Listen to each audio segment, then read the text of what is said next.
How to create a new account in Blockman Go. Hi guys, it's Mikran from Gaming Basics. Today I am going to guide you how to create a new account in Blockman Go. Creating an account on Blockman Go is quite easy, so without any delay, let's start the video. Open the Blockman Go app on your mobile device.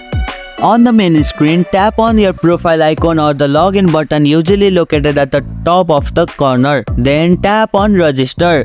It's located right here.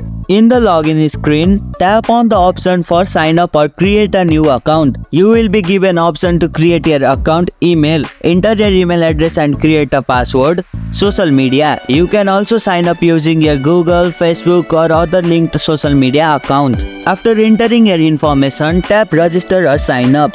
If you signed up using an email, you may receive a verification email. Open your email inbox, find the message from Blockman Go and follow the link to verify your account.